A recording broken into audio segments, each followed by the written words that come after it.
It is set to take place on the sidelines of the UN General Assembly. Today, its anniversary 80th session has begun. So more than have arrived in New York, 140 heads of state.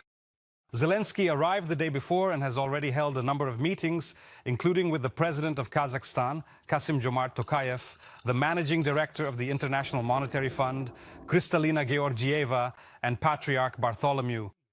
Volodymyr Zelensky also met with Keith Kellogg, the special representative of President Trump on Ukraine, and informed him about the situation at the front and the results of counteroffensive actions near Dobropilya and Pokrovsk.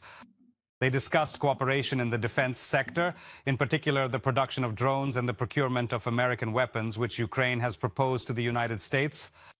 Overall, President Zelensky has nearly 20 meetings planned, and he will be speaking at the General Assembly tomorrow. Today, among those who spoke from the main UN podium was Donald Trump. And let me remind you, a meeting between the presidents of Ukraine and the United States is scheduled for 8 p.m. Kiev time. And we will be getting all the most important news from New York from TSN's correspondent in the USA, Olga Koshelenko. She is live from the UN building. She is with us right now, Olga. Hello. So, according to the preliminary plan, will the talks between Trump and Zelensky start on time? And Trump has already spoken at the General Assembly today. What are the main points of his speech? Hello, colleague.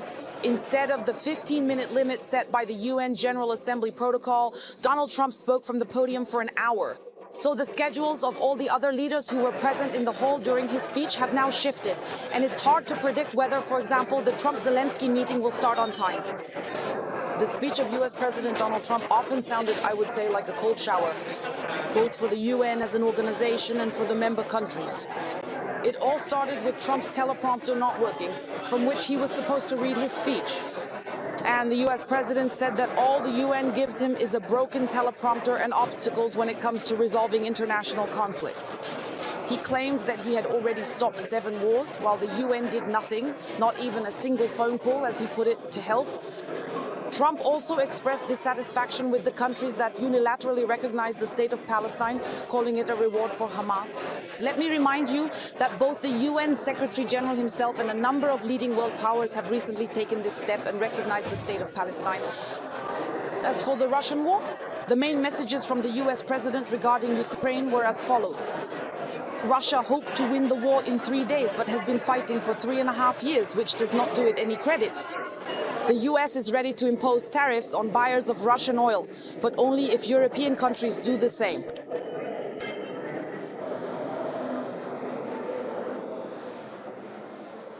Everyone thought that Russia would win this war in 3 days, but things did not turn out as expected. It was supposed to be a quick clash, and this does not reflect well on Russia. It looks bad. It doesn't matter what was happening there, but it was supposed to last no more than a week. And now they've been fighting for 3.5 years, killing 5,000 to 7,000 young soldiers every week, mostly military personnel on both sides. And partly in the cities, in much smaller numbers where missiles and drones strike. China and India are the main sponsors of this war because they continue to buy Russian oil. There are no excuses for the fact that even NATO countries have not completely given up Russian energy and Russian energy resources, which I found out 2 weeks ago and was upset about. Just think about it. They are financing a war against themselves. Who has ever heard of such a thing?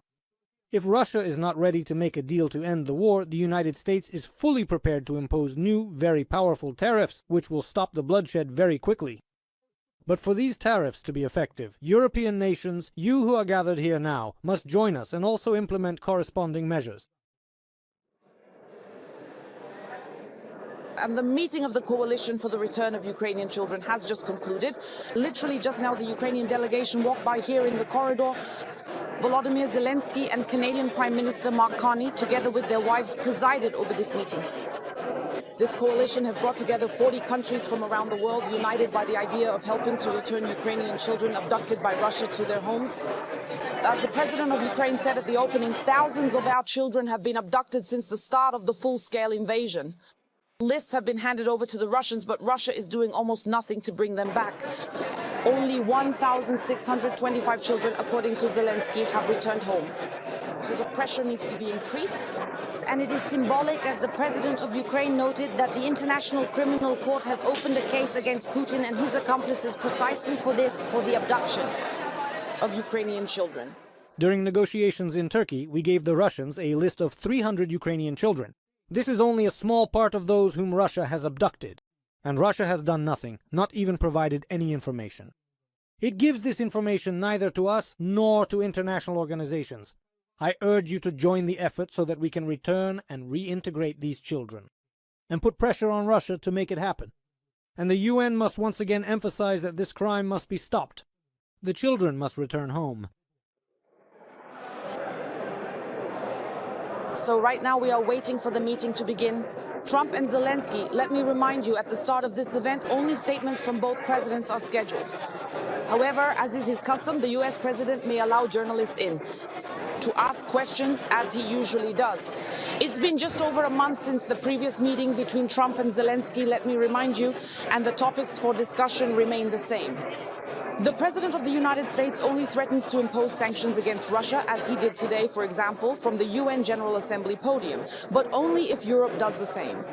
There is also the promised meeting between Zelensky and Putin by Trump, which still hasn't happened, according to the US President, because of the hatred between the two sides. Then the key issue is security guarantees. The EU and Ukraine have developed their own draft, and after the US President's visit to one of the key European allies, the United Kingdom, there is now an opportunity to discuss this with the Ukrainian leader. And also today, according to the agenda, a special meeting of the Security Council dedicated to Ukraine is expected. And in the evening, President Zelensky and his wife are scheduled to attend a reception hosted by the US President and the First Lady of the United States on the occasion of the opening of the UN General Assembly. And since, as is well known, Melania Trump is deeply concerned about the issue of returning Ukrainian children, a matter President Trump has repeatedly spoken about, and she even delivered a letter to Putin regarding this, it is also expected that today, on the sidelines of the General Assembly, the First Ladies of Ukraine and the United States will meet for the first time. A celebration. Thank you for being with us today. Our special correspondent in the US, Olga Koshelenko, reported on how the UN General Assembly began and what messages have already been voiced there. Olga, we're not saying goodbye yet. First of all, we're waiting for you to join us again when the talks between Trump and Zelensky begin. If possible, maybe we'll get to see the start, or at least those first statements that will be open to the media. So see you soon. We will definitely return to this topic. Our broadcast will be more extensive than usual. At this time, we are waiting for the meeting of the presidents and their statements following these talks. Meanwhile, the General Staff of the Armed Forces of Ukraine has revealed details about the strikes on several other important enemy targets. This concerns the Bryansk and Samara regions. There, the targets of the raids were Russian oil refining facilities, so this will weaken the supply of fuel to enemy troops and limit Russia's export capabilities. It has also been confirmed that 2 aircraft were hit at the Kacha military airfield in temporarily occupied Crimea. Unite efforts to bring Ukrainian children home. Around 40 delegations joined the meeting of the Coalition for the Return of Ukrainian Children. Volodymyr Zelensky and Canadian Prime Minister Mark Carney chaired this meeting.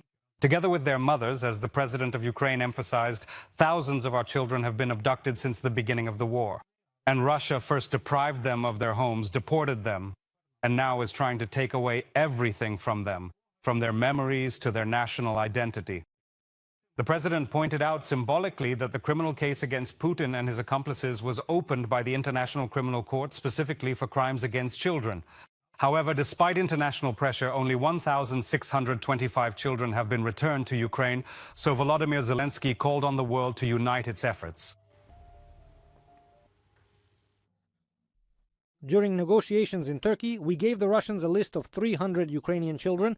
This is only a small part of those whom Russia has abducted, and Russia has done nothing, not even provided any information.